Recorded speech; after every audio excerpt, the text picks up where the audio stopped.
se pueden evitar muchas lágrimas, pero a veces como que es el encanto de los miembros hacer llorar a los pastores. Sí. ¿Saben por qué hermano Melvin llora con solo la mirada de Jimmy?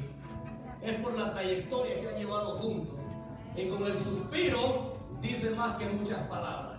Dios bendiga a Jimmy, que siempre ha estado ahí, y a cada uno de ustedes, amén, que han estado ahí en la tarde de hoy, amén.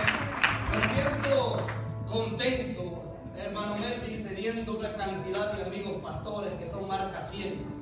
Me da la oportunidad a mí, que me faltan muchos ceros todavía. Pero es una bendición estar aquí con ustedes y poderles saludar, amén. Así que el tiempo es tan corto. Dios bendiga a cada uno de los hermanos. Dios bendiga a los hermanos que me acompañan, que media hora, ¿verdad? Terminamos en media hora. Bueno, será el mensaje más corto del año 2014, media hora. Así es que vaya conmigo a la Biblia, la palabra del Señor, después de haberle saludado. Y quiero que vaya a la segunda carta a los Corintios, capítulo 4 y verso 16. Y quiero que se memorice por lo menos el tema en esta noche. 6 cosas que debo hacer para agradar a Dios en el 2015. 6 cosas que debo de hacer para agradar a Dios en el 2015. Segunda Corintios capítulo 4 verso 16. Dice así: por tanto, no desmayemos, aunque este hombre exterior se va desgastando, el interior, no obstante, se renueva de día en día. Si usted entendió lo que leímos, puede tomar asiento. Ah, qué bueno, qué bueno, qué bueno. 6 cosas que debo hacer para agradar a Dios en el 2015. Se está terminando un año que ha marcado la historia. Se está terminando un año donde la iglesia de Ebenezer ha visto la mano de Dios, ha visto el sufrimiento, ha visto todas las dificultades que se han vivido. Pero el 2015, si trae dolor y trae sufrimiento, pero las victorias serán aún mayores que las que han tenido en el año 2014. Porque el Dios que ha estado con ustedes, el Dios que ha estado con nosotros, es el mismo Dios que nos acompañará o les acompañará en el año 2015 y en el 16 si el Señor no ha venido. Y el paso número 1 para agradar a Dios en este año 2015 que estamos a punto de emprender es que cada uno de nosotros tiene que tener hambre de la palabra de Dios. Cuando hablamos de tener hambre de la palabra de Dios, es muy necesario entender y compararlo con nuestro cuerpo físico. Cuando usted y yo no comemos por un día, tipo 4 o 5 de la tarde, ya sentimos que vamos a caer y que vamos a desmayar. Y si nos acostamos ese día sin comer, el siguiente día nos va peor. Y tenemos que desear en el 2015 leer la palabra de Dios, vivir la palabra de Dios y comer ese pan espiritual. ¿Qué sucede cuando nosotros no comemos? Cuando no alimentamos nuestro cuerpo, óigame, se va debilitando. Pero en lo espiritual hay un problema, que cuando no vivimos de la palabra de Dios, cuando no leemos la palabra de Dios, óigame, no nos debilitamos, sino que nos acostumbramos a vivir sin ella. ¿Saben por qué es importante leer la palabra de Dios y vivir la palabra de Dios en estos últimos tiempos? Lo dice Juan capítulo 5 y verso 39. Dice así: escudriñad las escrituras, porque en ellas está la vida eterna, y ellas son las que dan testimonio de Jesús. Escudriñad las escrituras, porque en ellas, la versión Valera, Reina Valera de 60 dice: porque en ella os parece. A mí no me parece, yo estoy seguro que aquí está la vida eterna. Amén. Así es que la tenemos que escudriñar, porque en ellas está la vida eterna.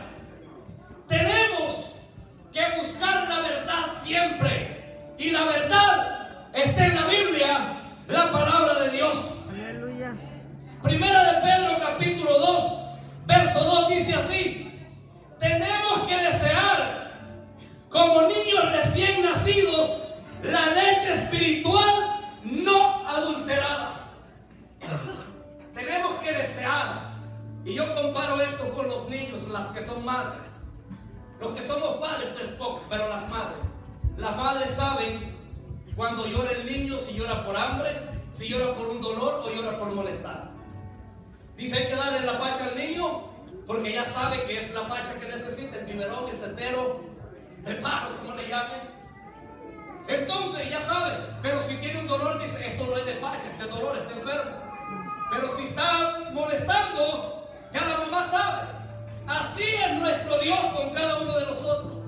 Por eso Él quiere que deseemos como niños recién nacidos la leche espiritual. Aleluya. Cuando usted y yo lloramos delante de Dios, Dios ya sabe de qué tenemos necesidad.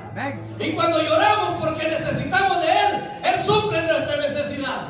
Y cuando lloramos porque tenemos ganas de molestar a Dios, Él sabe cómo hacer con nosotros. Tenemos que desearla, óigame, no adulterada. Óigame, a esto no se le puede quitar. Esto no es como cuando usted y yo comemos un buen pescado frito. Si usted quiere comenzar por la cabeza, comienza por la cabeza. Y si quiere empezar por la cola comienza. Y comienza a sacarle todo lo que no le gusta. Y a veces son más lo que no le gusta que lo que se come. Pero aquí no. Aquí tiene que empezar por donde la palabra ordena. ¿Y cómo la palabra de Dios nos ordena? Es obedeciéndola y deseándola como niños recién nacidos todos los días de nuestra vida. Paso número 1, hay que tener hambre de la palabra de Dios. Paso número 2, tenemos que tener deseo de vivir en santidad. Y aquí es donde muchas veces hay problemas. Nosotros queremos vivir como a nosotros nos parece, como nosotros queremos, y de repente se para el pastor. ¿Cuántos van para el cielo y dicen amén? Pero les tengo una mala noticia: allá no entra cualquier cosa, pastor. Entonces, en el año 2015 tenemos que procurar buscar la santidad delante de Dios. Y hay razones. Primera de Pedro capítulo 1 verso 15 dice así.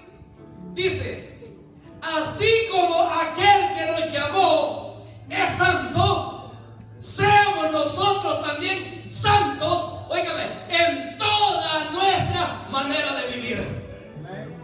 Y ese término me preocupa a mí. En toda nuestra manera de vivir. O sea que si el Señor nos ha llamado a ser parte de la familia de la fe, si el Señor nos ha llamado a representarlo a Él en la tierra, tenemos que ser santos. No solo de apellido, pastor. Amén. Aquí hay que ser santo delante de Dios. Óigame, de pie a cabeza y de cabeza a los pies. Bendito sea el Señor. Porque si Él nos ha llamado y Él es la cabeza, tiene que haber un cuerpo santo. Amén. Así que tenemos que ser santos, porque el que nos llamó es santo. Me encanta un salmo que escribe David, y es el Salmo 24, su verso 3 y 4. David hace una gran pregunta y le pregunta a Dios de esta manera, y le dice: Dios, ¿quién subirá al lugar santo? David quería saber. A usted y yo nos tiene que interesar esa pregunta. Esa pregunta tiene que llamar la atención de cada uno de nosotros. David, siendo un rey, siendo un hombre que lo tenía todo, se interesa en preguntar y dice: ¿quién subirá? Y dice el 4: el limpio de manos. Levante su mano limpia delante de Dios. Cuando usted necesite algo en su trabajo, no se lo echa la bolsa, pídalo a su papá. Amén. Dice que hay que levantar manos limpias. Ayúdame, Dios. Cuando recibe el cheque, no se le olvide dar los diezmos también. Limpia, la Biblia dice que es limpia. Dice que entrará al lugar santo el limpio de manos y puro de corazón. Cuando usted y yo examinamos, comenzamos a pensar y traemos la mente al corazón y comenzamos a ver cómo está nuestro corazón delante de Dios y de delante de los que nos rodean, nos podemos dar cuenta si vamos o no vamos. Nos podemos dar cuenta si estamos listos para ir, porque dice el limpio de manos y puro de corazón, el que no ha elevado su alma a cosas vanas ni ha jurado con engaño. Hay requisitos para ir arriba. Y esos requisitos, si en el 2014 no pudimos a superarlo, no pudimos vivirlo, ahora que viene el 2015 es muy importante, óigame, porque el ojo de Jehová nos está viendo y nos conoce a cada uno de nosotros. ¡Gloria! Uno de los profetas también preguntó, dice, ¿quién conoce el corazón del hombre? Porque es perverso. Y de la mujer también. Y dice Jehová, yo lo conozco. Y Él sí nos conoce. Y Él nos conoce. Así es que paso número 1 dijimos que hay que vivir o leer o comer la palabra. Paso número 2, hay que vivir en santidad. Y paso número 3, tenemos que anhelar conocer más a Dios. Usted cualquiera le puede preguntar si conoce a Dios y dice, sí, conozco a Dios y sé quién es Dios. Pero ¿qué tanto lo conocemos? ¿Qué tanta relación hay entre nosotros y Dios y entre Dios y nosotros? Entre nosotros y Dios tiene que haber una intimidad, tiene que haber un acercamiento, tiene que haber un deseo de estar siempre cerca de Dios. Tiene que haber en nosotros ese anhelo. Usted y yo leemos el libro de Job. Job menciona que lo que él presentía era lo que le había llegado. Y al principio cuando leemos, dice Jehová dio, Jehová quitó, sea el nombre de Dios bendito. Pero cuando Job comienza a ver su dificultad, se da cuenta que Dios era aún mayor de lo que él pensaba y de lo que él decía. Porque en cierta ocasión, él le dice a Dios en Job capítulo 42, verso 2, y dice, yo conozco que todo lo puedes y que no hay pensamiento que se esconda de ti. Dice el 3, ¿quién es el que escudriña el consejo y el entendimiento? Por tanto, yo hablaba lo que no entendía. Y dice el 5, de oídas te había oído, mas ahora mis ojos te ven. Tenemos que buscar esa relación con Dios. Tenemos que buscar ese momento, óigame, de compartir con Dios tiempo, de decirle a Dios lo que necesitamos, de esperar en Dios que Él nos conteste. Porque oír hablar de Dios es una cosa, leer la Biblia es una cosa, pero obedecer la Biblia es otra cosa. Tener una intimidad con Dios es otra cosa. Tiene que haber un anhelo en nosotros de acercarnos cada día más a Dios. El Señor se revela a nosotros por medio de su palabra. ¿Usted quiere conocerlo más? Aquí está cómo conocerlo. Y Él lo dice en Apocalipsis capítulo 1, verso 8. Y dice, yo soy el alfa y omega, el principio y el fin, dice el Señor, el que es, el que era y el que ha de venir, el Todopoderoso. El Señor es el principio y es el fin. Y en nuestra vida también tiene que ser el principio y el fin de cada uno de nosotros. No tiene que haber espacio para nada